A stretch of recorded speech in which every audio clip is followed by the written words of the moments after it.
Woka Boniface Futu no. Honestly, and tokwa isi wo Ghana nyina na amansani nyina nye obi ana dibo.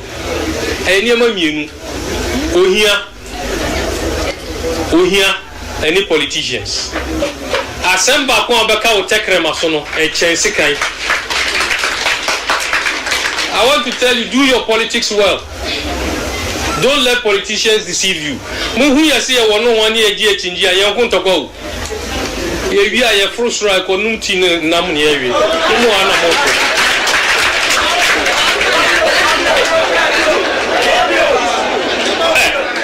Me catch them on Okwari. There are people here. And Omuhumia, Omusi Omutiase. Osafumafu or Himpa, and MPP. Ninu Kuma Ajemafu or NDC. Shelia Ite or NDC, no a minister. Ninu Penny Professor Ite or MPP. NDC lawyer Larry Ajeti or NDC. No Papa Waka baby Peter Lajeti or MPP. Samuel Jinapo or Himpa or MPP. Ninu Penny John Jinapo or NDC. Me and me Jina Hai. Me or MPP. Ninu Penny Kamara or NDC. Ye fear Dako. No number Dako. Me Martina me Jina me catch them on me who opposition down. Me party the our co-opposition. But me Kasakasa me co-opposition. Look, look, me who opposition da. Me party MPP a co-opposition. But me dey me co-opposition. Because NDC wo power me didi. Kamara me kono homa me score be mame. And then me wo part me wo power. Bibi here na obe frame me. Ye kasa da na ma who opposition no. Enti mondwin my party and my DSFM up on train. Who to meet target? Pako mache. Yeja. Woko. Nyamena adom. Yeda se na pay. Benai. Yes, sir. Me hu ache. No credit. Me hu ache pa akwa abanso. Yeah, yeah. Anope enro mampanyin kasa. Na ase yatia da COVID-19. I started course review. Efuto ben ye benye fini a opanyin o mampanyin kan ne adwenkyere ben na obetimi ade atodwa no pe. Ben una meet you. Oh. Jama abidasi. Yes sir. Na Pako Michia na chepa not na boji se ni na me. Sasa Michia no nya boji se na fede o ma na yu. Say na odi na me. Peter Swabe. Peace FM. Check with your phone now, especially up in the West from. Upper Incha West. Yes. Yeah, Josepa. Now besan could be ana. Debbie. Uncould be even in the near future. Oh yeah. Yaki kaku ni me ade bia na in the near future na presidential slot na. Ayo. Oh na be here. Se wana bia see any man here ko na. Ampa forward ever. Ai. Forward ever. Nteja nyame adaro ma bia ni na mu a ya baku anim. Na ona be me running mate. Hey. Nyame wo. Ai. Alino eji. Chairman. Yes sir. Yes. COVID-19 any who sensem. Say enra the 19th farmer president any or maybe share edi hu komo. Emi kakra bia abese kono. Ase yinyina no. Asetinapa eja a referenti no. Ase yijeja ye hu kakra because you believe say you to me to a large extent I overcome yare no. Yeah. But said the president come from the beginning now said yina ya hwi na tambia ya mass science and data no and so a guide if anything at all sisi ya data no any science nature say like Europe ne Americas ne other places no yare no a start to start pejare hu bio. Yeah.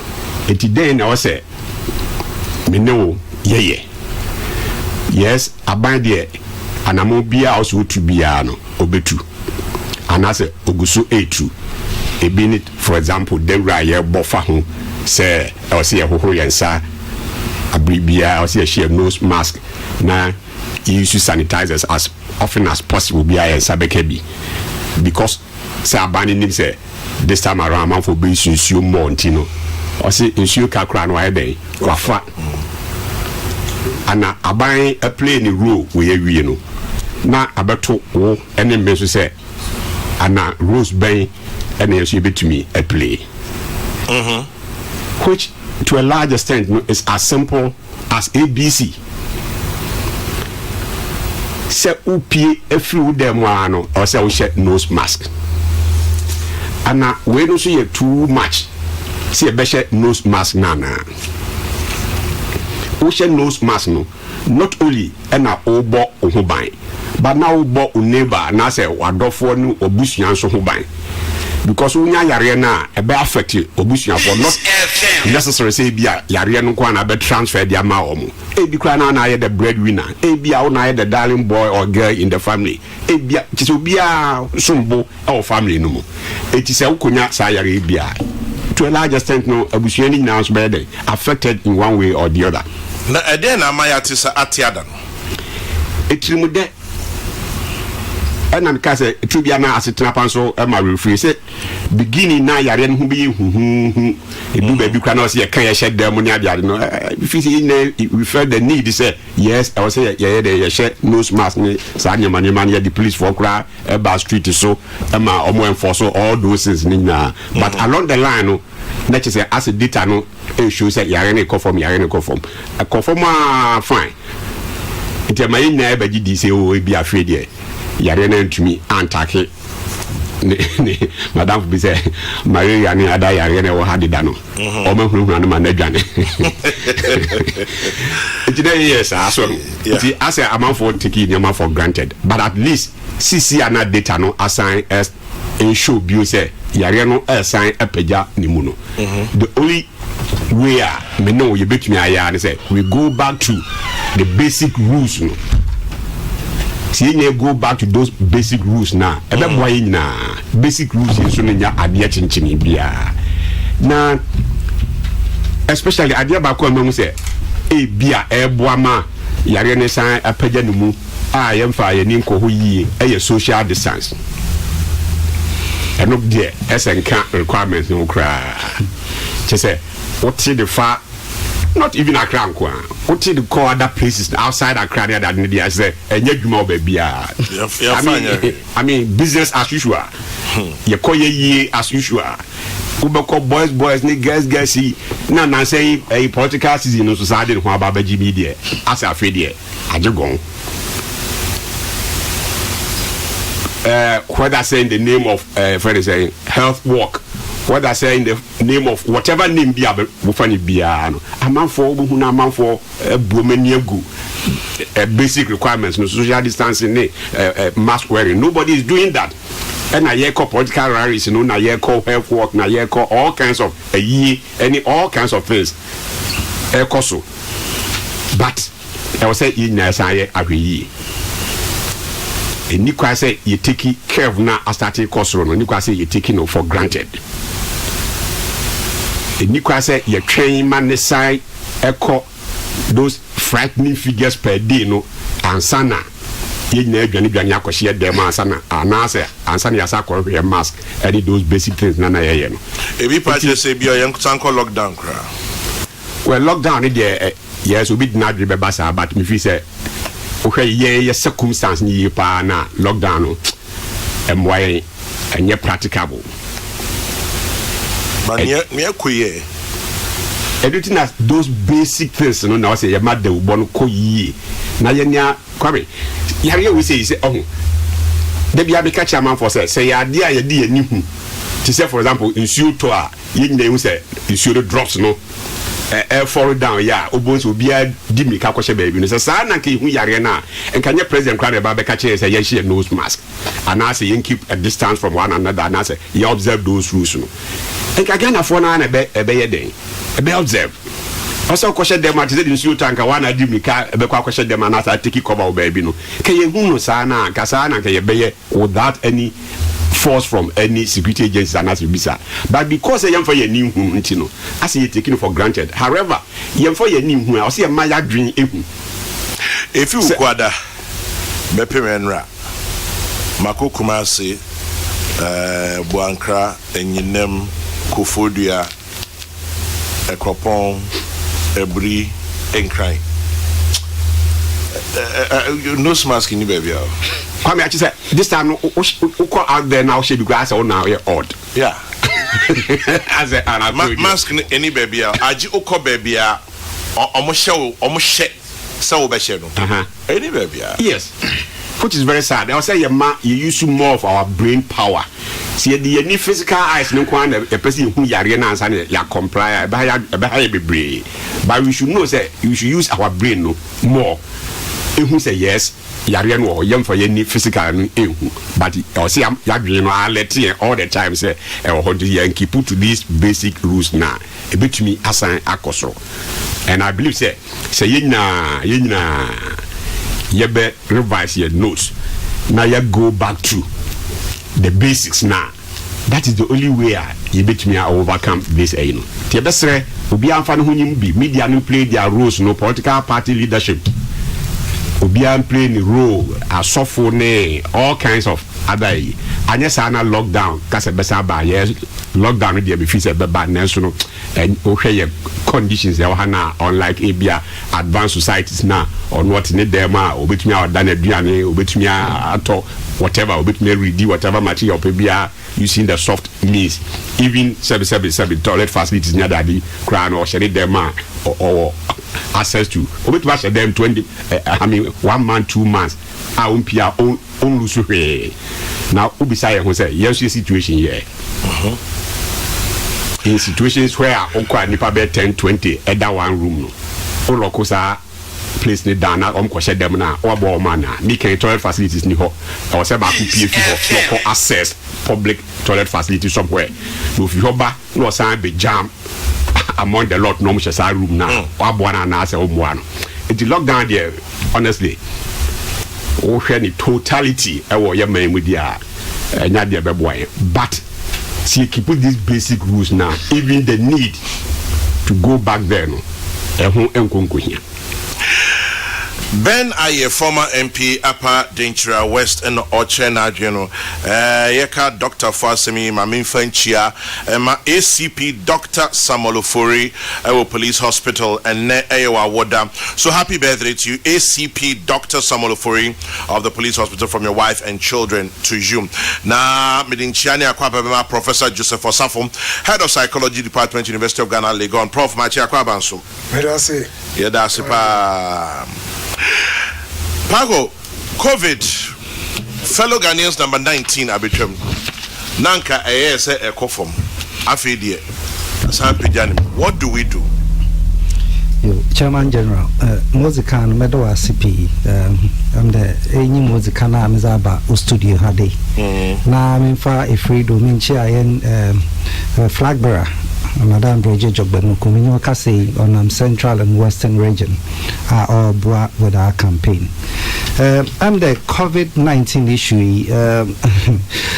They can wise and kakra, but Mozikano member insurance no wabado. I'm the Asemi Bay Metuma Kade in one nonye banks and in one some of the few institutions are will enforce all the protocols. Anapeyara minyon rabu yerim wahi wenyim heyara. Yeah. And there was a panel fubi was why in 1 watt on pan and was in 1 watt on we increase one price into in Crofara we be Gina Winyum Hadia Chade Edwin went and Chade one croupo in wa or nose mask. And it's worrying. But I think that as a country, you know, there is Sabi Nyansa wo Omanpenyin need decision no take there as in bra reba because in a narenyim there Ghana hana Sabi yake a bed in discipline.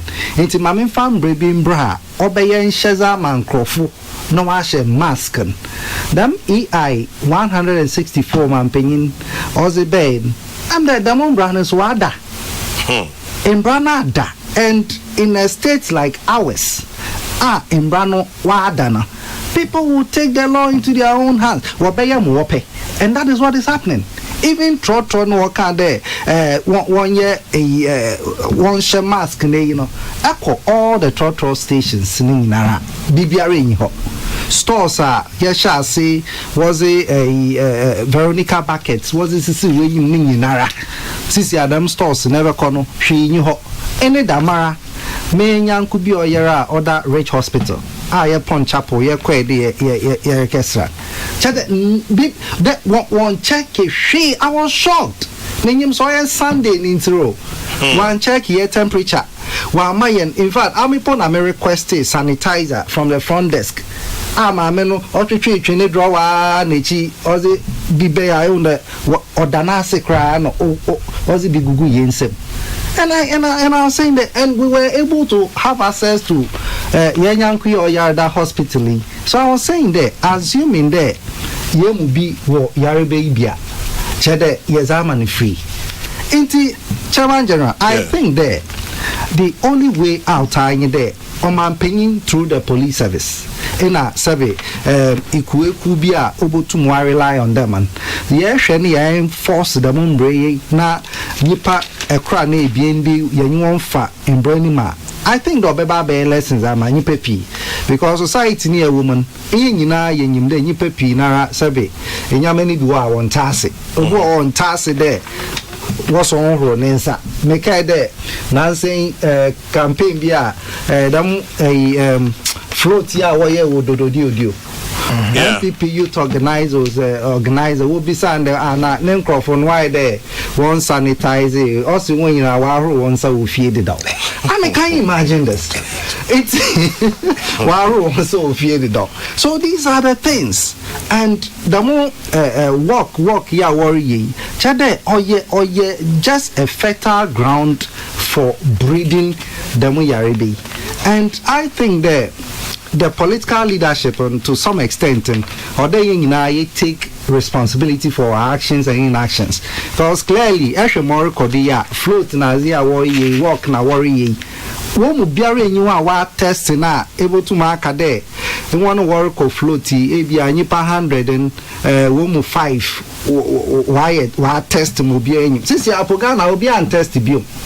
What's it to them, Manyanko Poyagani? Inti okaona ya dem no why and there Messi attitude na man do no until that moha inti God must be a Ghanaian inti okaho Chairman General yes, 120 ayati onya that voluntarily in Wako hospital the worry checko obu ho yar eno what share what discover the obi inti inyoni yeti he ina won wa boano obu obi a ye hu and the thing is so dangerous agana ha ye taking yama for granted me kai da azene be ashasi po waso baby my wono yen geographical location ye we wianim yarba no cannot survive under the sun inti no onyaza ye benye bi. In fact, your co-program be Johannesburg. You be drew Ghana on set match that day. Na ye be na make there. Kotoka hono the way why mazina ye lose or hono. Yanya careful. Ye be record as he be. Wanche biana ye and our friend Doom say anaze. But clearly it tells you there. Ahade all the precaution or then ye to me take na ye to me boya ho ba no. Then precaution no onyi ho. And advertisement, yes, shall say advertisement, worry your radio do, TV do, Ninina, Wako phone. Since you had a political environment, we take over Biara Yeri has become political. Yarbana or Kunipan, only as a Sinchan, and Yeridin. Politics no elections one but a bit song there in Fasuba no baby if at the end of the day a win presidency now population won't half wire when wasn't how do you govern such a sick people? Enti yesre yabesra da impanyimfo no wonhwe na yenyina yentum yentu anamora obeboa na yarebe yetum yetu ase because that my yenyina yatin second wave on wabado there were many countries in Germany and many places are chade ahochroza brain crofo onye easy and Ghana has the health sector as he OGNCMA will have nowhere to go. Until is or as a stressing a mezema in Yenara there. Yenina yen 2 year hofo. Na imbrano man penin soza ban in one or the washe na imbrano otum juman. The moon penin funing in her or the washe na imbrano juma because imbra ya ye na imbrano ontum onye jumano. Not the moon brano pose the sabe wamba punch in Chenfaso odo. There, yeah, Bana and Brown ontum biara. Yeah, we only have a law on there. The law cannot bite, the law cannot arrest. Then in Brani and Fambopa in Chenfasodo. Into Yabasre na in painful bois no because one of the main reasons are Trump was a lose election here, Demo COVID here went to one handle in the year. It is very, very important or a political issue. Yabasre painful no washe na Obiara wenya nose mask. Since you pose or 1 city, first over no 5 city. Since you are 1 city, jada mentase there, brodo fuiwa be jina where coupon you are or nose mask. I upon 1 city. I just don't understand. Until that in Brano be juma na wa punishing coffee. Today to obey ya na wa mondo. When you say the education been moving here, what was on? Maybe I will bet you one so watching. I add them to such group of people are or best serve as a deterrent to many others are and also who not to them. Because I hear the Chairman General, I can't see how we will be able to deal with this virus. I wonder we are saying wait to say. And I am yet to honor this weekend, yeah, and I may take BBC. These world powers on Cherubia will be near Druno. Na virus and Tisiano also they are being selfish. Wondering who the virus yenya sabi a yearful in China, the young should be able to use near our solve a problem. And it means that we are not even finding a solution to the problem. Yan is a research institution. See, so what started the worry? Bibi near to me, Nedra. Sure, the worry, Bibi. Well, it's the war intensify one activities. Otherwise, Abrofi Wonya, they are just going to focus on themselves. As is a pede to Kana or bear requirement to them here with a yellow fever. There or there, the more testing and suddenly to my room. And it is going to be a headache or bear head exam. Since Yara Yawan was in yet he in order na yashwe boa na education no otum okufum. The education is still not there. And in the political leadership creating impression there we are out of the woods. Because suman mayeye in the market can there. We even understand the yabano. And to know Obiano Tine Crassi now all your BB na when your impression that you are being Jose. Also obey more or doye. And to know I think it's a shared responsibility, but then my Bible working to whom much is given, much is expected. And to one who has it 2 minutes one son, one or the bois. No zenyim no show leadership Miss Mobayan in Chima for so able to use BB war my worry in him. Paco Akon, National Secretary of PPP, a few messages here. We should encourage truck drivers and their mates to ensure that passengers wear their masks or be held accountable. I must say in sense that one. Obi from Pokuasi says, I'm worried about the way we've taken things for granted about this disease. I suggest mass rallies should be put on hold. Strict compliance on the safety protocols must be enforced. Then I was expecting the president to condemn the so-called health walk organized by the political parties, Safo Kantanka in Okanshin. Political gatherings are likely to cause the rise in COVID-19. May December 7 come soon. Setre Salisu Power OT region. And then I think the media have all gone quiet over COVID-19 protocols. It has to take the president to hammer the need to observe the needed protocols. That is where the media comes out from the hole and augment the call. Kabiesi in second D. Gasti Man says the NDC has started doing politics with COVID-19. They are blaming President Akufo-Addo. Well, tell them Nana Addo is not Trump. Gasti Man in Brekum. And then we as Ghanaians are all involved in this current spread. But we should be bold and tell John Dramani Mahama and President Akufo-Addo that they are responsible for the wanton disregard for COVID-19 protocols because of political rallies. Kwejo Edupako Achim Esium says that. Tell our MPP friends that they need to understand that President Mahama's mind has been shaped by long years of deep-rooted involvement in the NDC and believes in the Nazi propaganda dictum that if you tell a lie to the masses and repeat it often and enough, and people come to accept the lie as truth, and the bigger the lie, the better for the intended purpose. So people should not be surprised. COVID-19 is still with us. Let's stick to the safety protocols to save ourselves and our loved ones. Master Planner Junior Kintampo.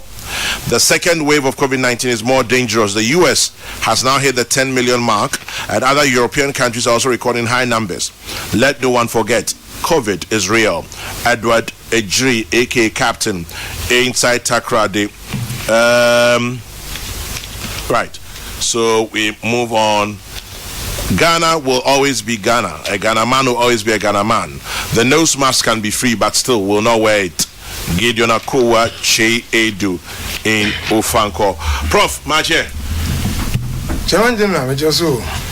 Prof, I didn't high in Tinia. Jema, yeah, Michia Petifo. Na wedi Mamen take opportunity na Mepenchia Nana Bombo the fifth. Nana Bombo the fifth. Nifa Hene of a new traditional area. MSA na ochi Chemuiana or share Nifa the Kano Festival no Ujura Festival no Nana Efe. And then na onkwaso onyame ma onkatenten nanim de na febu omai na nkoso so embra omenu Nana is very open-minded and development oriented. Nana onyame shall pass with me and here. Amen. Come COVID-19 on some day. Sunday Tibiana was here. I was here if you say, send a minion Macan, we are not yet out of the woods. Yeah. Yendin is way.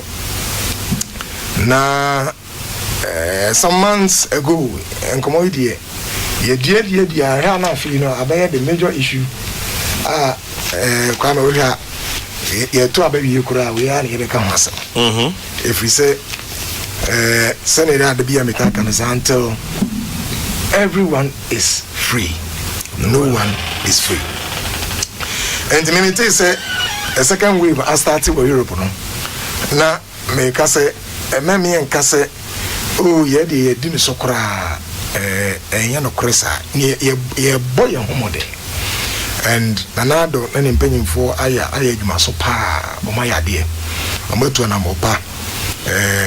Ibia yenya leadership it is anka bia na yendi bia to mine but nhehye amudi gu ekwemu no eso yimu kakra aboa yenya ye achieve 100% success but yent me achieve 100% so that's what we are aiming at na momo no juma so mine na de ese na ye de bia metaka no I just say wa one person will be realistic o ma juma now so ejuma hostel maybe ejuma ho na am say you bet na kan you can say did kan come me can say when you are dealing with infections and pandemics you acquire horrible and nice and if you dealing with pandemics the did kind of the risk communication say we have public education now we try for ni e kire amanfo say yare bia ba o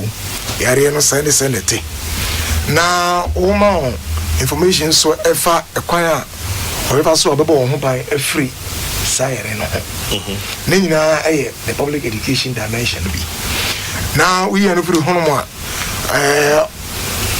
aban no ana ekuwe edi anim a etwa mfonyini ebo dawru efa yere no ho so very transparent na obue mi ho say say na du ntimanfo mo hwe mo ho yi o na fe all the effort nso egu akwan mu ore nche egu akwan mu a se ba se outbreak ni si baby a ebetumi aso ano na fe wa hwe se dawru am ebo ikura no how are people receiving it?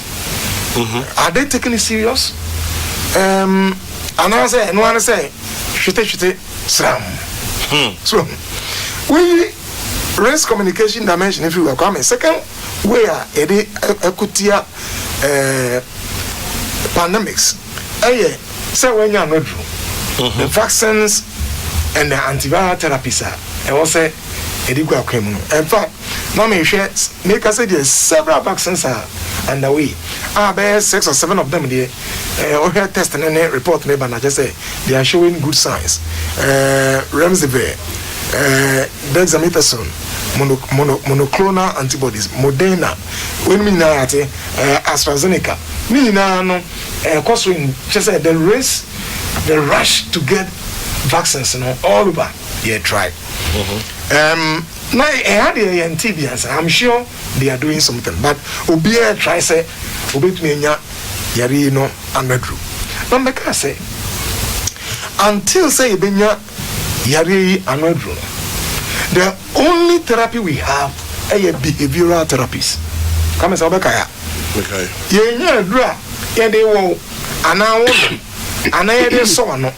Enti edra ye wo se say ya and obi ka say yare another ho na mo edro na ho no enye the traditional medication as we know say o konia o panie ana dia so wano ana se bia ya fa kwa biso dia ma the only means that this one no behavioral modifications say yensu na ya de yo no e o say dindan mu ya ndane mu a e be ha dwen now I not listening to the third way now it is so pandemics are not certain hygienic practices.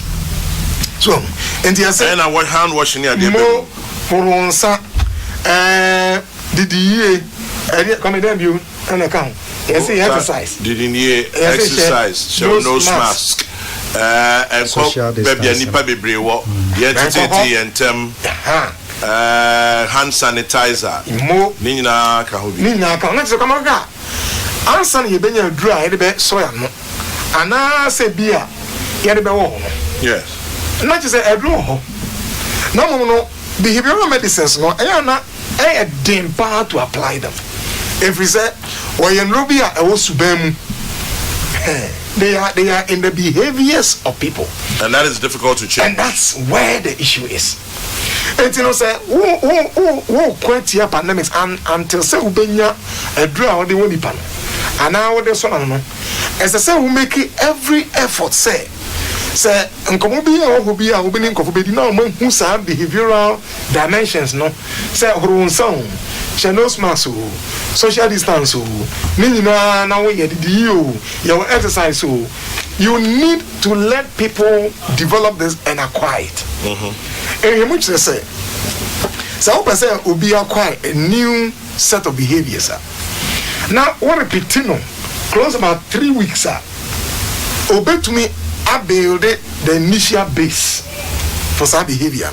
Now, so I be habituated. Come on, I be also, I have say, Uju, so say, why you are not a part of you? Say, won't you say, when I say, Philip, Basebi, Sabi, uncle. Uncle Janaya, hopefully, Basebi say, no, I don't feel well because why am I a part and parcel of you? Yet, say, who per se obi acquire behavior your mother will not enjoy.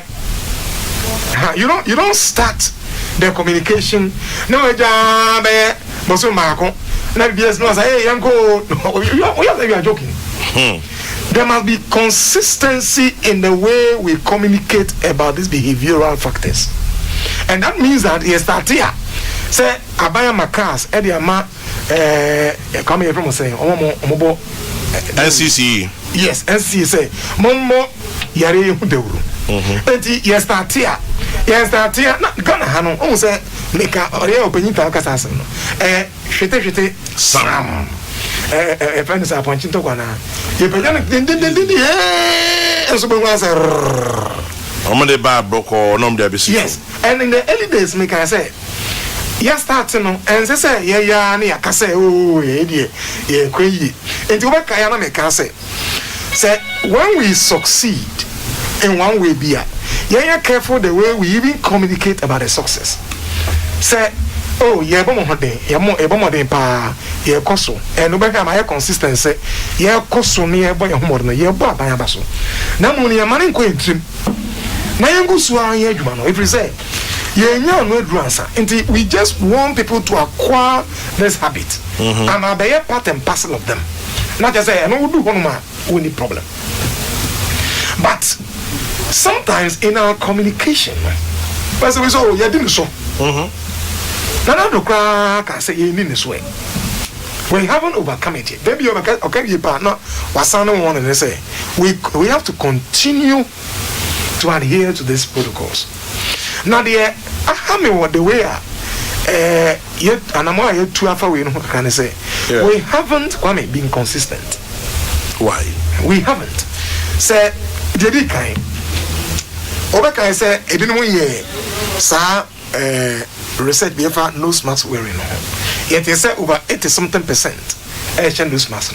Coming from that week, and I followed the daily recordings. We were beginning to record low numbers.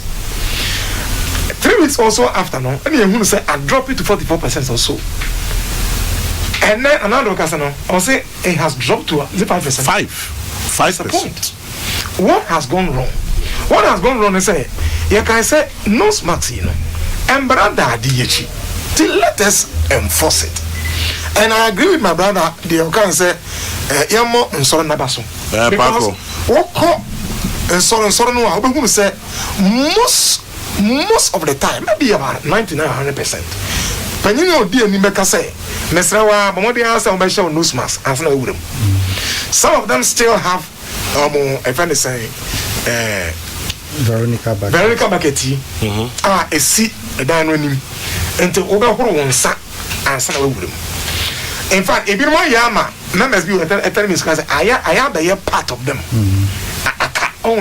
So the churches have socialized their members into acquiring a certain set of behaviors. Now, the entire years, and I say, almost a certain captive audience. Sorry, at least once a week, I'll be sure no one said thing of you. And the partners in the fight. Now, they are to me, I am very well in our various communities, and they say, the political season they buy is the race to win. Obia bon say obeko na say me no me na marina na say ni nipa boche nkupa what trailer so na bum e say obia nke ebi even say mass e siama what abobiase me je o fe ya na say ade e di agura e benya spike a week after ni bi say e rise here oh enti we no come enye magical enye magic kra anyway so enye be bia the way to address COVID is within our behavior set. Say yensu you say the consistency we need. Say about the chairman for say Mungu swinche mask yo Mungu swinche. Oh office biana I didn't have first because no back and the days e bohoka kraka and I will call some officer why mask we notice the question. What message are you sending? What message are you sending? Say o say grad here and you say you didn't so obi say o pumba ko mi nu na come require the Ebinimo di agro say echo. But come and look at yesterday. I was just taking a look at the way at the second wave. No, even dangerous than the first one. In fact, from 1st October, 31st October to about Endra, Osha cases are Europe war record here. In fact, they're serious. From the same period in America, they were recording around 60,000 and they shoot 2 year 100,000, 120,000 cases a day, with some 2,000 people dying a day. These are not issues, Kwame.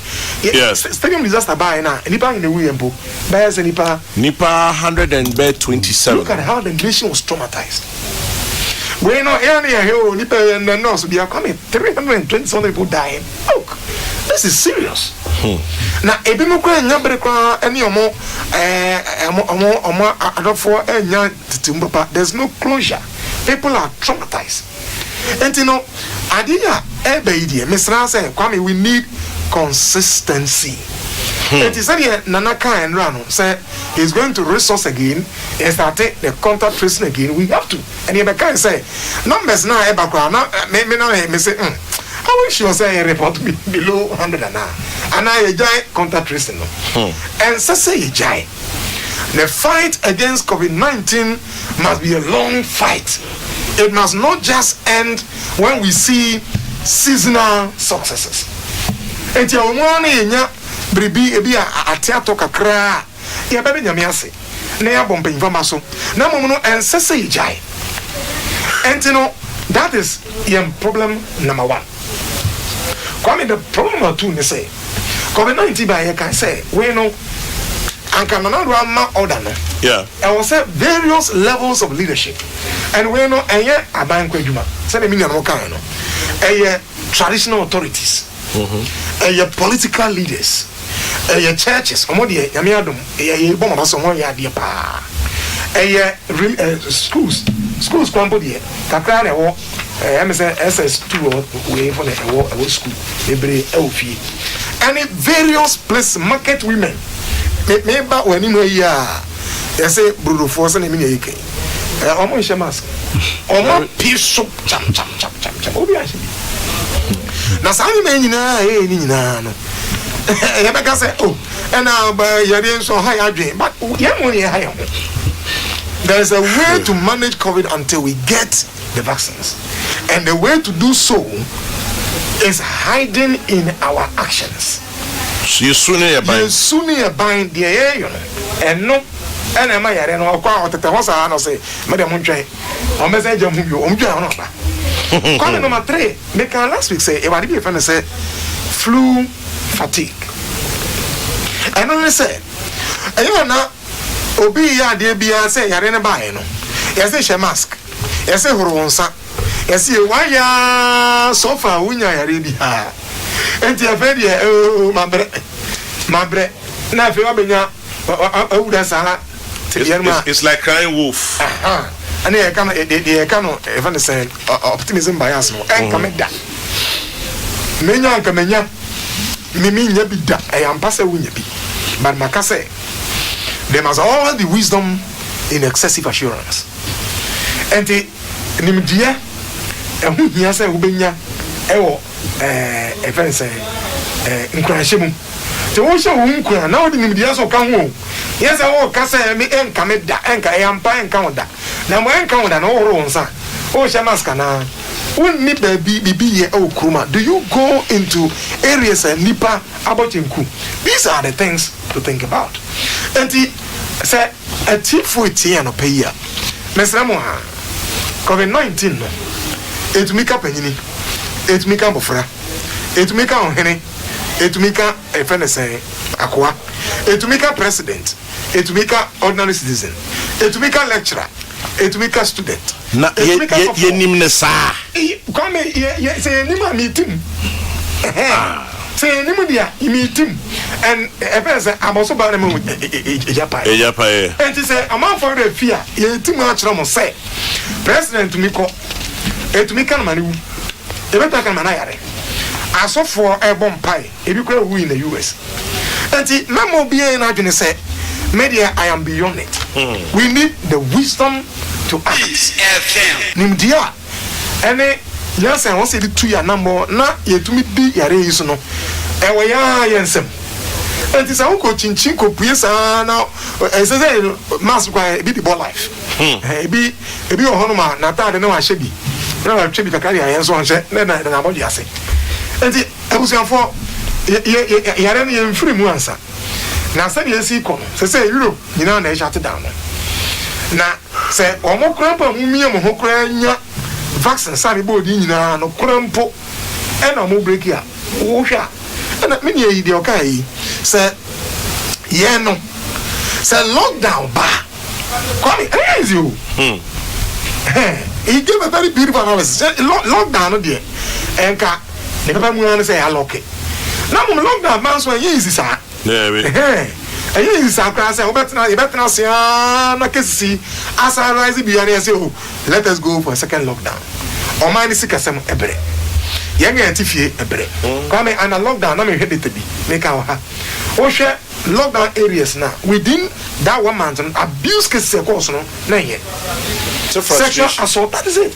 Sexual assault, if I say neglect of responsibility, they come on any events, physical abuse, just a rape, incest, and so a transiana, a day as I to you. They really try to say, Miss Lempo. Say, also, let us be consistent in Niamana, Eddie Guaquemono. Mommy, ya, no, it goes to all the political actors. Every media, you say, whether we like it or not, there will be some breach of the social distancing principle. Because Obia say, Okowini, and I'm Metiamasaka crowd, Obia saw or Bone Crew, even Grana. Burning crew. Now, Obiat and Asamoka. Now, Mono, Obon Crew, the same in Yapenikaino. Kai say, we na Osaya de Camwa, when Yampasubia. Na Kai whom say, Woa Yare, now more, or sailing na Ebe area, and also Vasamba. Yeah. And the Yakri and Nimino, Yan Kai say, 7 December is around the corner. But that's not the only thing we are looking for. We are fighting against a deadly pestilence. And the time to act and be extremely responsible and careful is now. The time to act and be extremely responsible and careful is now. Professor Joseph Osafo, or your head of psychology department, University of Ghana, Legon, and our fellow Ghanaians. Number 19. Oman penyi dia babe tudwa say as a COVID no ye refi. As ye say ye jeja e hu bi ase ye ne te ye man bi sa no sre ye hwe ne ye. Anope no ne nkomo a ye de adi kan. COVID is real. We'll come back. 28 days to election 2020. Electoral Commission says we are 95% ready. 17,029,971 voters registered.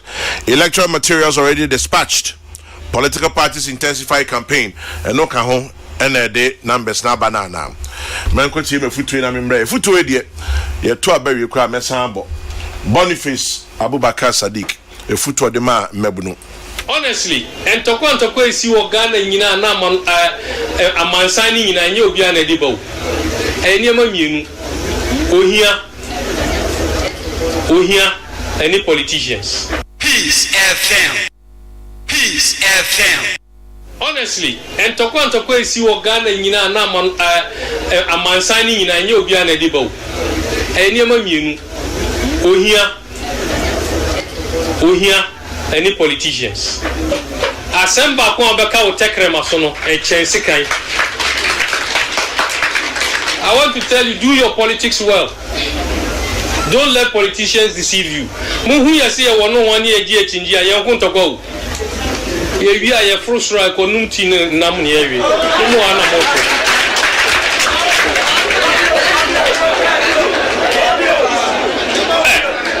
Me catch them on okware. There are people here. Enne omuhumia omusi omuti ase. Osafumafo or Himpa, and your MPP. Ninu Kuma Ajemafu or NDC. Shelia Ite. or NDC no a minister ni nua penny Professor Ite or MPP NDC lawyer Larry Ajeti or NDC na papa waka baby Peter Lajeti or MPP Samuel Jinapo or Himpa or MPP ni nua penny John Jinapo or NDC me ami Jina hai me or MPP me nua penny Kamara or NDC ye fie ye dako mo na mbe dako me Martina me Jina o me catch them one me hu opposition da o me party dia wa opposition ba me kasa me ko opposition look one minute one look me hu opposition da me party MPP a opposition ba me dia me ko opposition because NDC wo power me didi Kamara me kono homa mi score be mame enne me wo part me wo power bibi hia na obe frame ye kasa da na ma hu opposition no enti mondwin mayem ma party emme mayem Peace FM.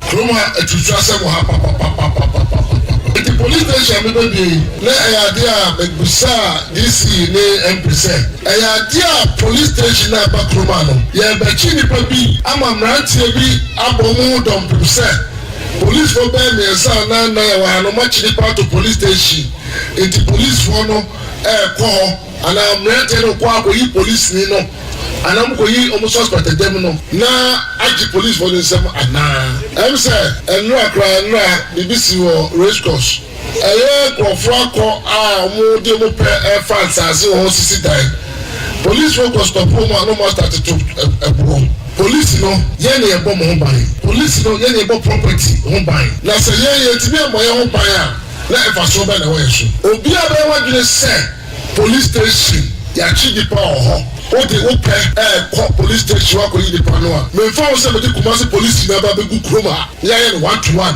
boot to boot mo say mo na mo so ba ye mo so ma ye ne ma ye mfa nye adwuma ye ma na ye be yusu na no me ka sa na me ka ma ka se franco me ka mo bia o te ga na se emre na crofo take police station no e se twem police force a mo be ye adwuma wa ha no e se mo ye adwuma no ma animonyam ba police adwuma mu enye se krokitwa yi mo be gege bribe mo ba ha now the police be to bribe heart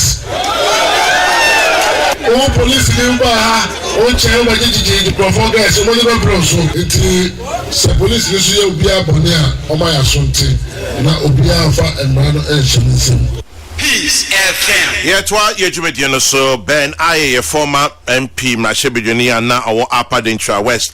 Professor Joseph Osafo, Head of Psychology Department, University of Ghana, Legon, and Apako Akoni, National Secretary of PPP.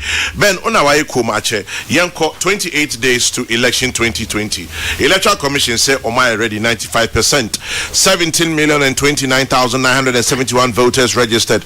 Electoral materials dispatched already. Political parties intensify campaign. Afi akai 28 days. What do you to say? I drink chairman. Yes, sir. I'm sa batono. Ya to be fine. About this is the 7th time also, Anna. 92, 96, 2000, 2004, 8, 12, 16, 20 kahwa ebe 8. Yes. Into at least a crank here 8 years. I started school. Peace FM. 80 yes. Yes, about to Breno, Benya. Tension kakra, ebe backroom. But any kwase yemano, ABBA, Ehubia. I see a fan say as normal. Mona Moyensa, I'm on your phone. Yeah, Yenisa, because a man for so a mom who came me a Yenisa. So, say ye na Sabi Sabia, politician neba na Obeka Sabian Sama and Tasum. Another and Sama and say Mfata.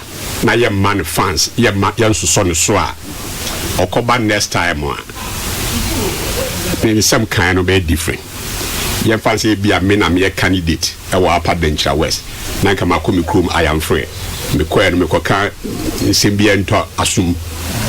Na ubia some so anyam yuduma next time me sakos akuruma asema mekano medwe ho ansana me hu de mekwa akoka but Ben I didn't na wo panyi mo na wo kono asema eda wanu ni yes nti na me say I was saying any discipline ye ho yen leaders nankasa I was say discipline ye ho however ye nya that chance to become leaders because of a man for no so to me no mkokromoti amwo. For example say you han to abana farmer wa obeda no aba be from as MP and as president and as whatever position be we seeking for.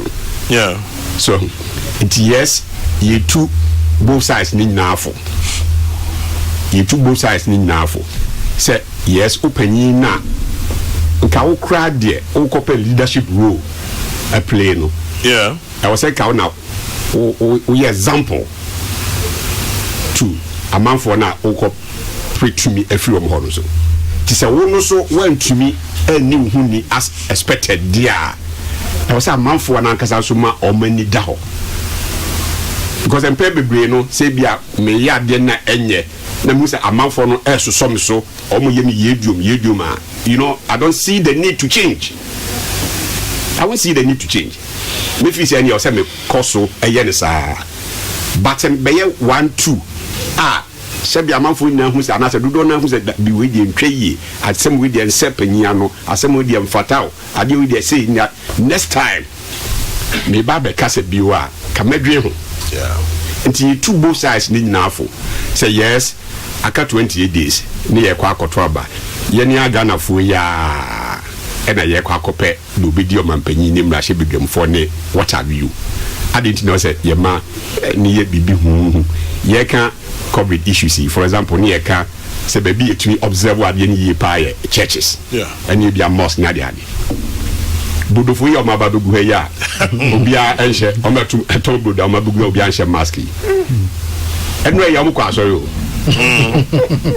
ama asori de omudi so oko asori no o she mask obedu ade chi na oba ha no de ohu the need to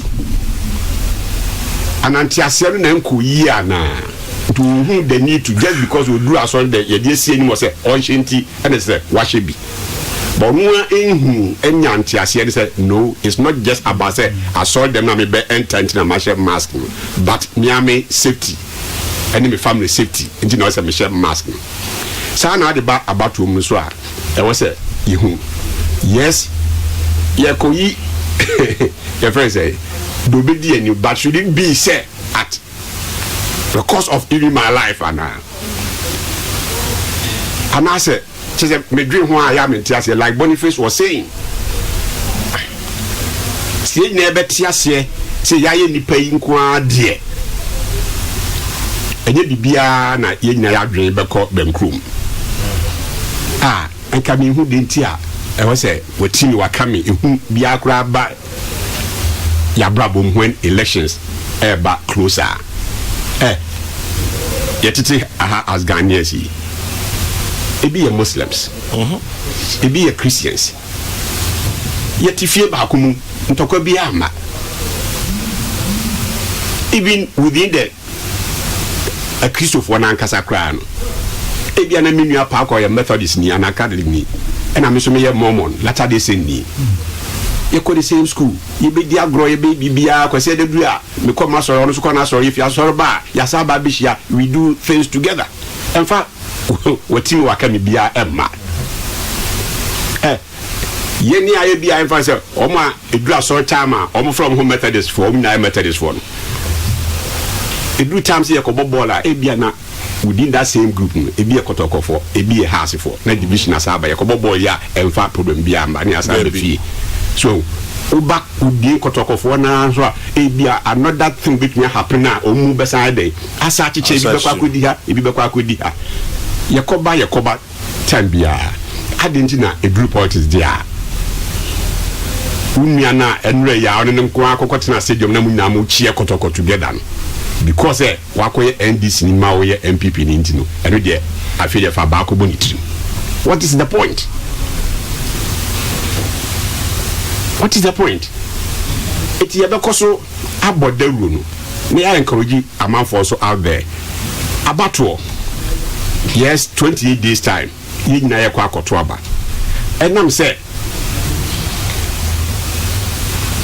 ye nyina ye ntumi and decided how to go about it nintino yɛ de tumi mmara kwan so no e de ahye body bi ensa in this case no electoral commission say ono na organize elections no emaye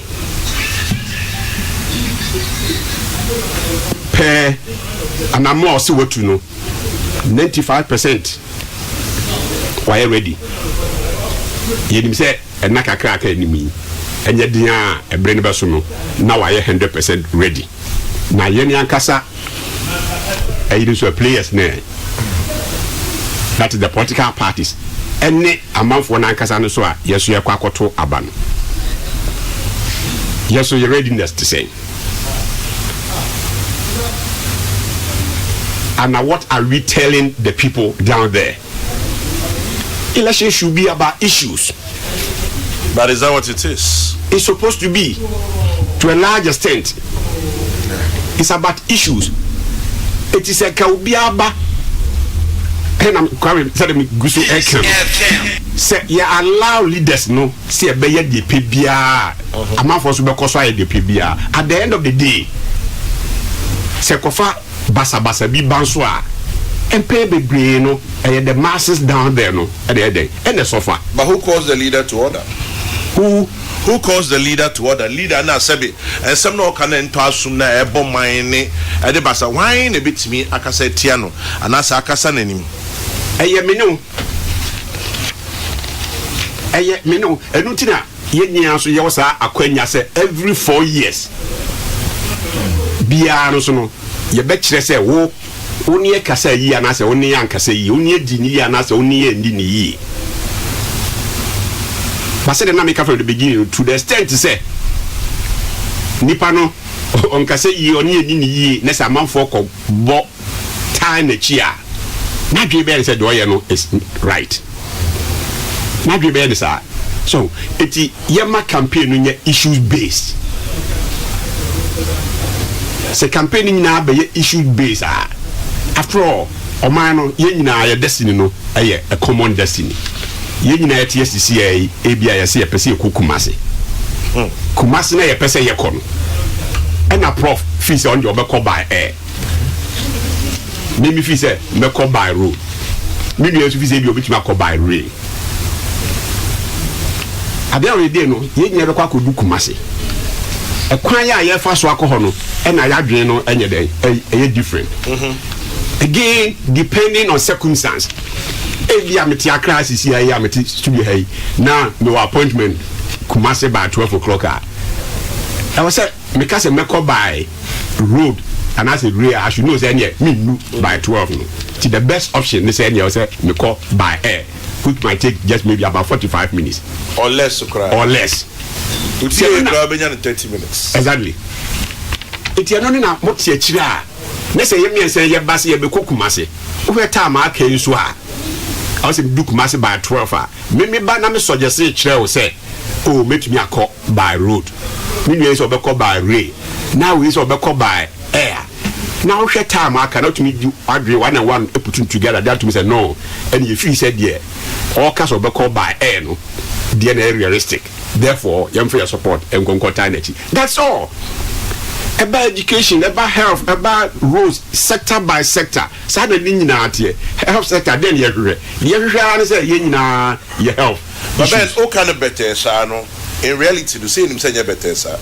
Sir Penyibi Kokasa, no one can say na me ana prof ana obi ekotne asem no.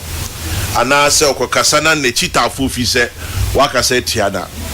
And ye say ye di sendi goose we ni atenie and some no crack.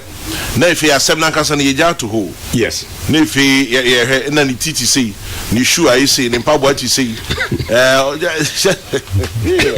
Especially amanyofo mienu akese mienu. Yes.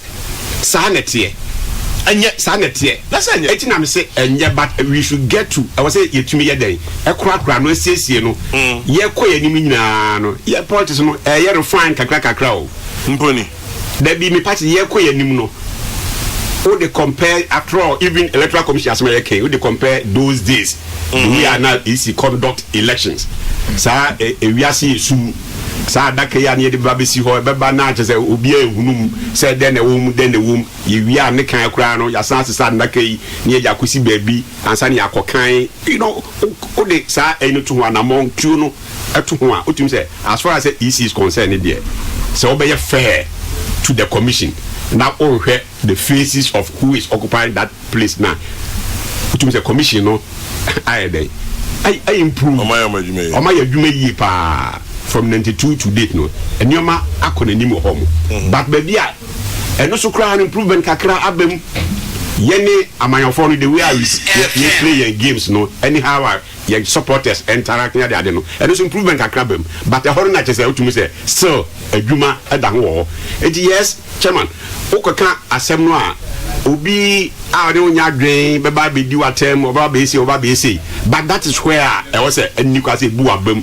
niema education no enkoso nko until say bedu be bia yenso election issues no e be refine nobody can convince me or can tell me say ye be koso akoni say ya I'm not expecting say by the next 10 years 20 years yankora take over a year Ghana politics no e be koso as dirty as it is today. Because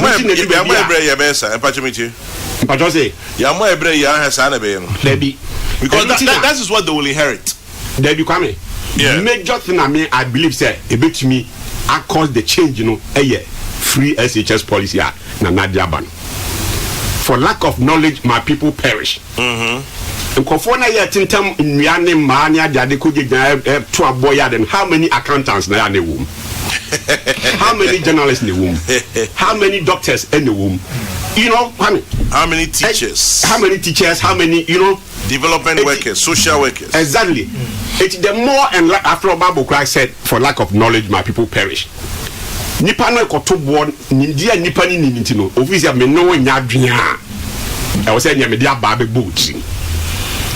But yeah, educating the masses no more. And then the ABI up to free SHS level. But the more enlightened man for the beba ABI by the next 10 years, by the next 20 years, now about maybe 70, 80, 90% of Ghanaians at least could be in a tertiary, education a year. Definitely appreciation of the issues. Say they need to live, peacefully with one another. And also because Emma me banner or school and I say kwame wo fast na ono so te school and as wo dwuma mu onko kan tra ama ne nyuni onko frɛ say ono nkonko sensan flag ono nkonko toto abo ema onfi office onkonko to abo no o kasa ask me about suku konia there just a quick one Nigeria for start your NSAS campaign nipa bone for the omo hujim no obi di be show bibi to baby say have you noticed that omko and baby are shops near there one omko loot here they did not loot any library because readers don't loot and looters don't read, which is right. Very interesting. I say just check out where they went. They did not touch any library or bookshop simply because readers don't loot and looters don't read. Exactly. The more we read, the less likely say we'll go out and do such things. Exactly. I don't know say you supported this if for nothing at all free SHS concept. Na yenja enkrani bifie because before the introduction of free SHS, for example, on the average every year bia na nkra your terminate or medication at that level no about 150,000. 150,000 in 10 years, and that's about 1.5 million kids. The security implications are now obi every one. So, and these are hands are natural, available.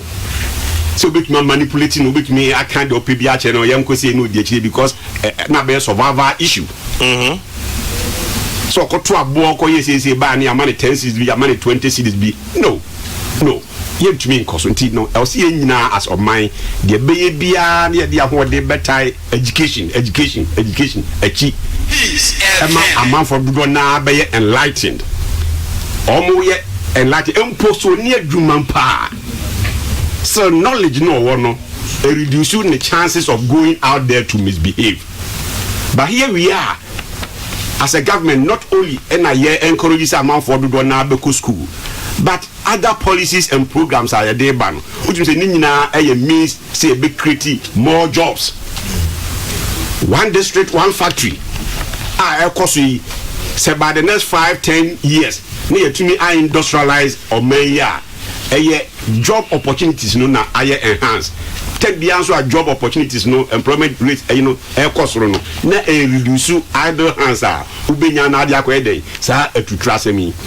So planting for food and jobs those days e bia nipa no akoye na afu na wie kura no produce ne ba otofo wo hefa na bu na bam na e bia wajae na na the answer emfata e na okwa akoye eti ye educate amount for no na ye create one village, one dam, or all these things means to an end. Which end is to increase job creation opportunities for Ghana for. And say to me, tosso koso sa nese ye educate amount for no we no omunya jumaya.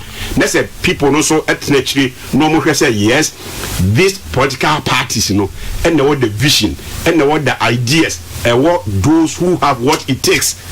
Say resolve issues. I believe say ebedu emrebino. Yes, you bet me out to a bus at Israel. I mean, within 1 year, we change your prime minister because you're going to new money in Korea. They are calling for early elections. They are calling for early elections.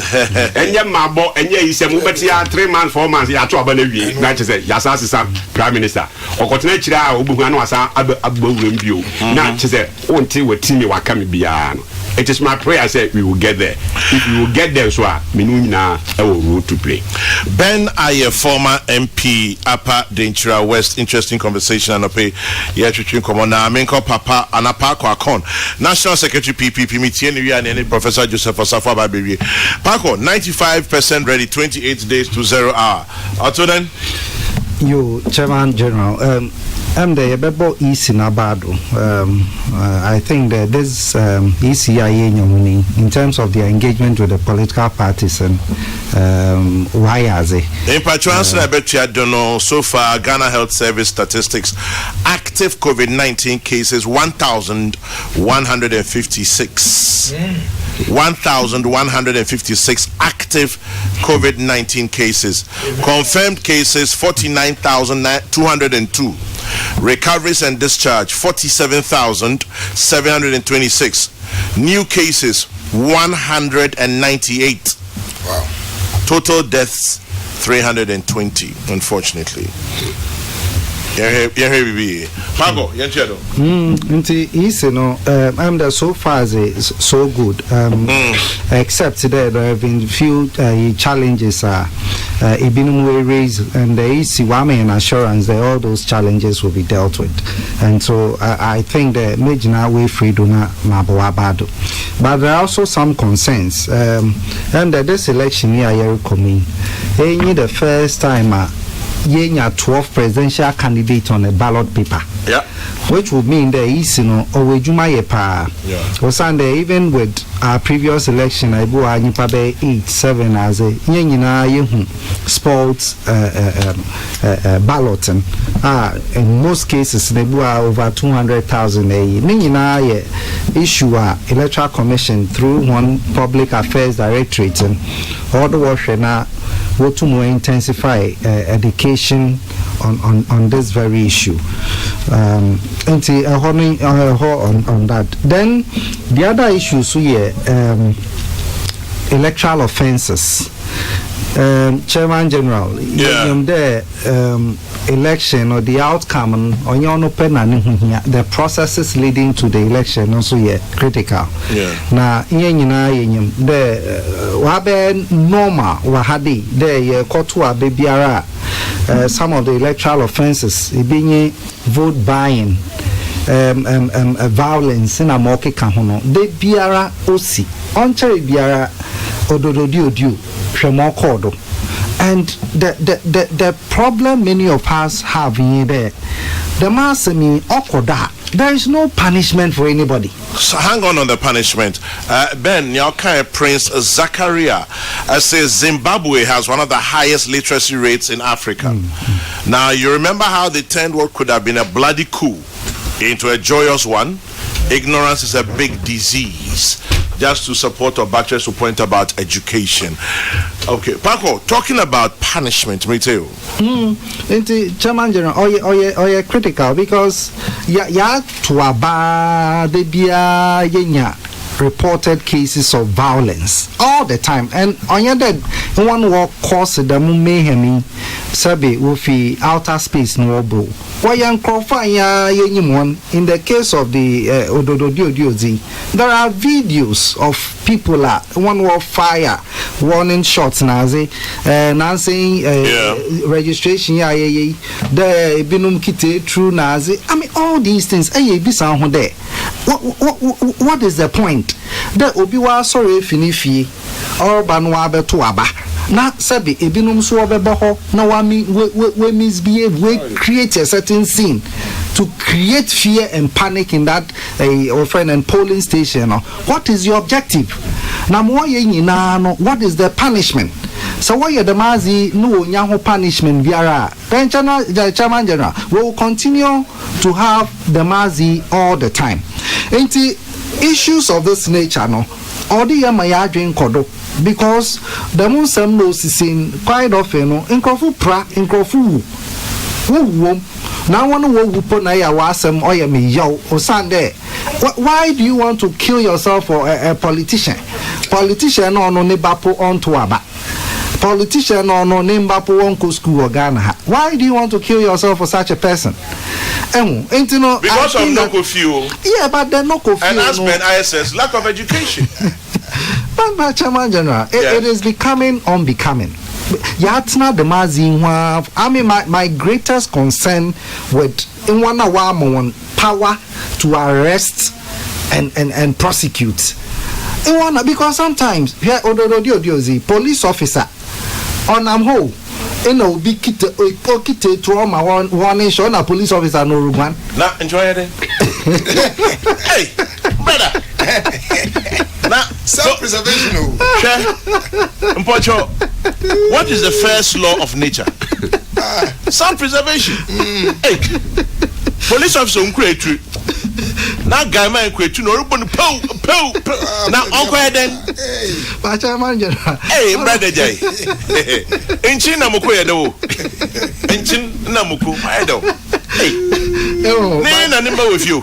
I thought that at some point in the car the police funding bia itro bulletproof. What happened to that? Shit. I saw that video. He was a lone policeman. Yeah. Or she white today, MTT default. Now, the guy man who put you into Uncle G to that. But hey, Prof.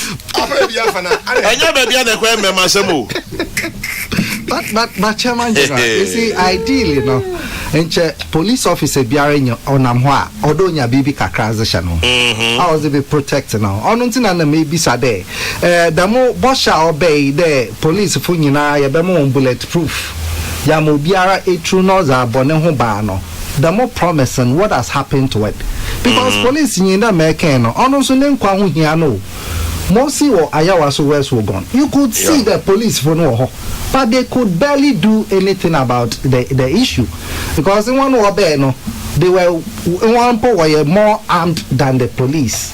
And issues of this nature, and I think that or they na yet to me pay attention near Shepana, Yebefada, the more violence here, ayo kodo yen about woman, Yebotum yes one.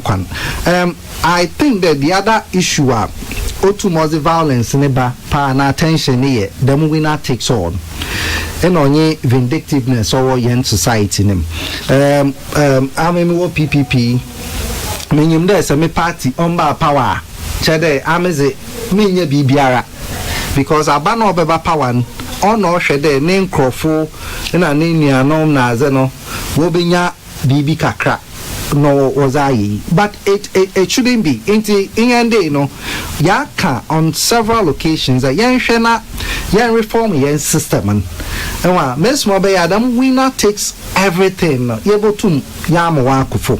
Will we ever get there? We can get there in many places. Echo South Africa there.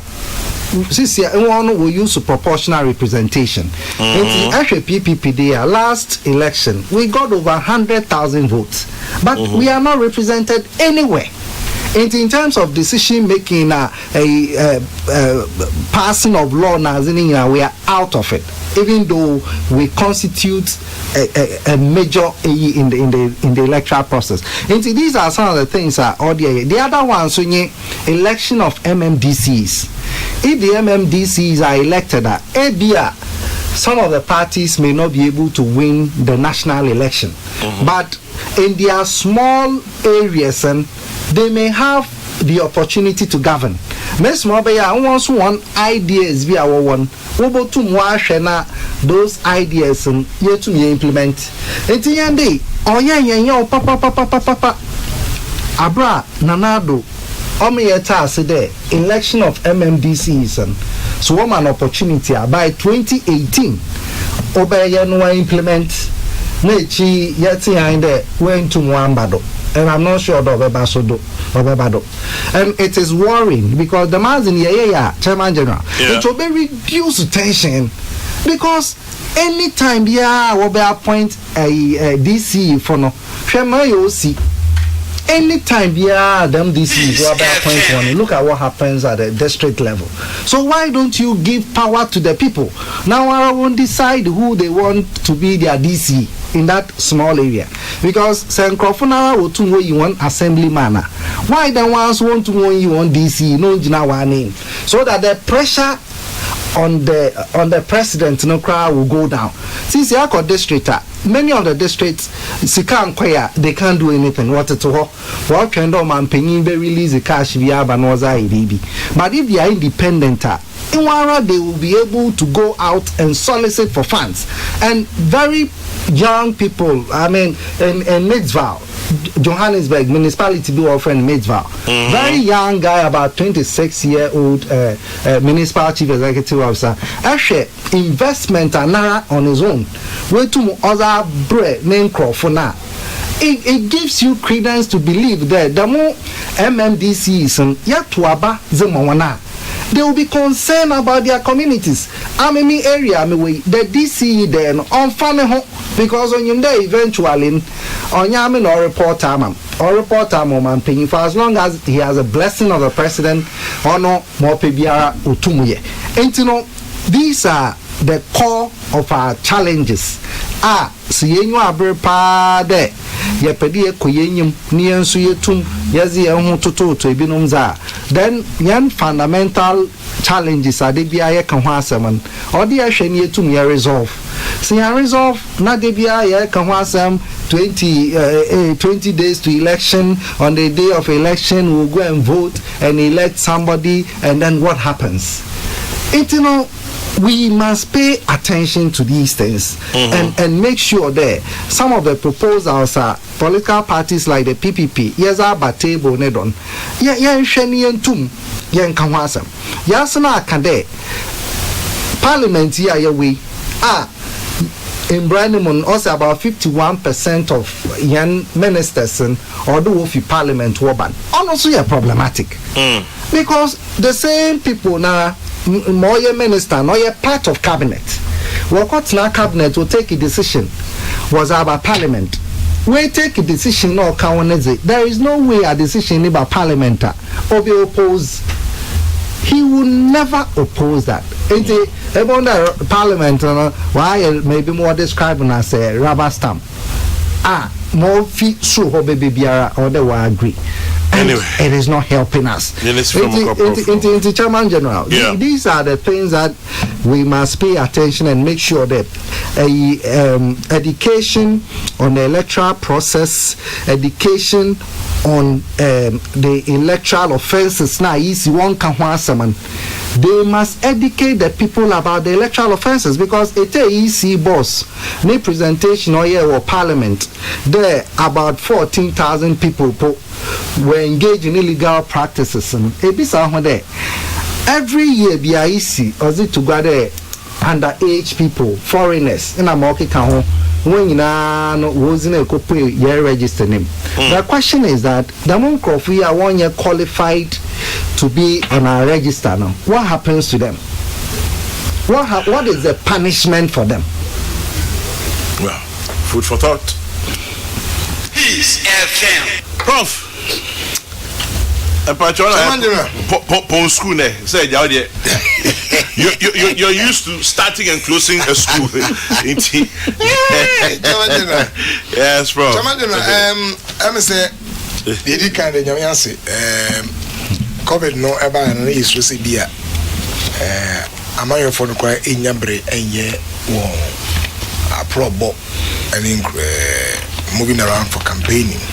You say you were challenging about the way you are campaigning already and social upbringing about COVID, no, but who manage it? I think say so far so good. Mate from the various political parties about some challenges are wow on the EC. They are engaging. I am happy to hear say Honorable is Nabas be say Ibi Honoma Akoyi. We are hoping that the NKE is a bit me address on address before the D-Day. 17 million people. That's a huge number. A lot of people. And but these numbers do not mean they are actually persons who vote. David. For all you know, 17 million. If you could come in, you could pay. But now, don't know me vote so and Kadeboa, a bit for the pants to the train. Easy above one where we electoral materials already dispatched. I say, just say we barely have a month. Boss me pay penalty say, I bet you know. In fact, 1 month from today to the day. Oh, so, and then December 7th, Monday. Monday. Hey, not as a bayampa. Because and then 9% ready. 9 plus 7 is 16. 16 plus 7, 23. Plus 7, 30. Plus the next 7, 12. Hey, Chama, we are 95% ready. The easier say, why ready? Then come here, no, 95%, 5% no even come. 100% because me can last election. I could do Musa. I say materials immediately. 5% no so yes say do on time. Na amfa bibi amba. Political parties now in this campaign. I'm coming over 5 points quickly. Okay. Bia the voter. Coming election here. I then they be 4 years. Does that mean you're paying Israel, or what baby? Oh, Banny and Quia and Tama Massa. Santos Haba. The one also to me, and I say, I didn't miss my any you. No, as I do tell you. You also saw about a couple of times. Now, you know, who now say the voter who is going to vote also. I also think maybe I say. At least Matuaba from 1992 till date. Yeah. Now, me may be as a obia may interested in behaviors and he pursue. Ayana can say be one of politicians and Mokasa and Yakame. A lot of the challenges so every the voter Nipana Okotwabana. On also so maybe already na over the period my hand and who 5 of them the person bosso. Okay. Come the kind ebi at the arguments atem the day and tokwa eya Ghana han ye ka democracy ye say eye kabina men kabi come here no kura the rule of law. Democracy is a rule of law. Among Sembia and Makwana Mbraya Juma. The rule of law, and he said, Obi, anyone can't be Bina or Gawanin. police for ho embra ewo ho mambra nya djuma enti let's respect the law emra anya djuma yes because say we say kabida me kaminti obi di hia na no so de hia no o say kabida me kabi enti we di hia me a o di abe woso me so be woso yes anete you can decide say obi di hia wa won kasa na mo o be ko emra but enhia di hia no say ye enya na no di hia na so di twede hia na ye I know the say self defense o bet me say police here ever how ko ye no come say you can imagine say police here say o be stand to mu anka go nipa no ni bi ankasa and say police for no afa bo ofa dua bia anya police ni bia na create you anya police ni bia na benya bulletproof you inti ende say o direct traffic na kwa na twitwi a me kra anka metwe no enti yes some say avoid those things yeah they tell be in say come obeko baby a here to aba no make us last elections me do hana nim say ebo da manim na boy dey dey say obi na ebo ni jam obi baby ya mpenesa mum yenja sare no ebeding stones and chairs don't move, they have no mobility enipa na etu na mo enti wo kona ya ekiwa di so sa wo ko ba bia ba ka che mo say be ko me to nti obi ba onto aso me ba ma beto aso hey prof no come me profession na ko salary o but come here, that is where the issue is obi ko no obi dey bo ato ho I say me come here dey ba me bin sija so a ehye me mu sija so a ehye na ebon so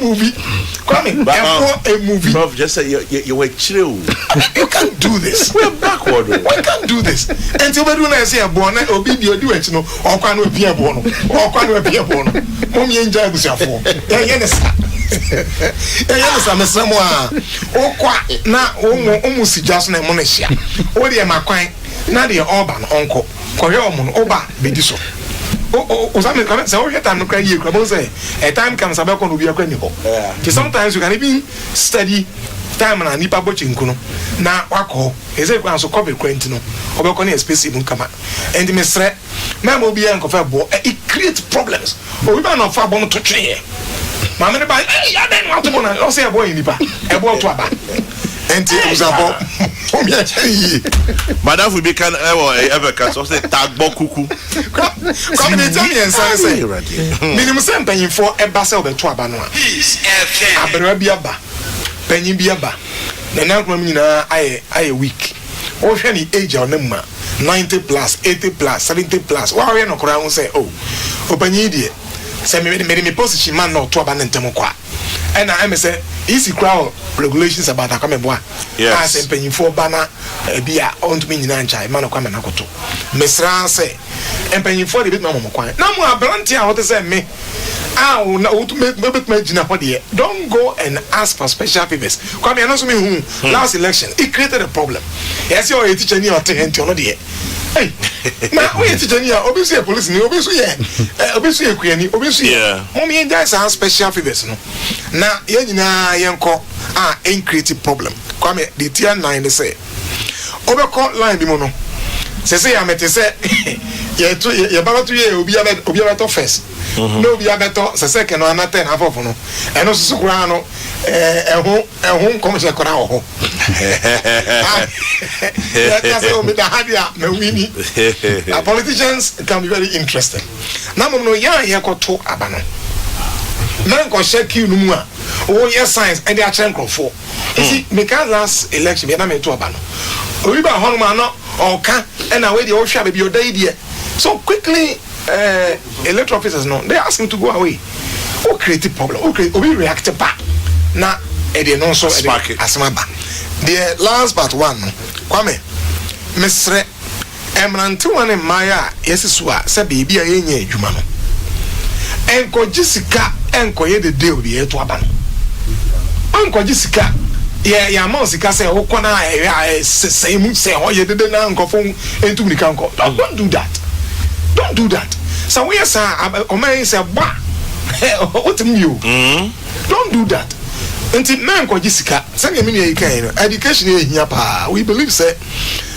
free SHSE say aban to aso na ahofro so ba no to aso na nyina gitum say ye man no be hia say obenya education. I think that we will cure a lot of these issues. And ye me gitum pa kwame de twa to say obi o ha okoto aba no why na dwene say aban kra ewiem area no okoto so ye wiem that alcohol no na you prejudice Trump. Why Brad Trump? I see a VM. And you are calling now. I say, I say, what is your evidence? You are going to foment trouble. When your evidence be but team I can send me a obitipa nas packet. And go and vote, be gentle, be civil, be a citizen. Kwame Manuel. Professor Mwa Yedasi, on class now pay. Professor Joseph Osafo, Head of Psychology Department, University of Ghana, Legon, and a place to come to Chimno, Union Bakwa, who nature Ben Aye, Ben Sobet Habadi. Oh, move from me, I'm and I from, and I'm your uncle Parliament, and I from, I'm the friend, my friend, former MP Upper Danger West, and for the first time, Parko Akon, National Secretary of the PPP, Parko Das and a pay. Na mwa mwiti ewiriasia fanenina ya mamachi edamase na michia auto of autos rentals ewo kumase Land Cruiser papa ne cars papa auto of autos rentals ewo kumase any guys who nyina omo cars papa mo dey rental nti udu ha ya the airport runabout or left side or bunso musio omo ye adwuma ekoyi auto me manu kafo nyina adaya achi emamomo ni adwuma. Also for penning, Right Reverend Professor Joseph Ubri Yabua Mante, our friend Professor J.O.Y. Mante, our moderator Presbyterian Church of Ghana. Also for penning there, I would die riding Shirao Bibre.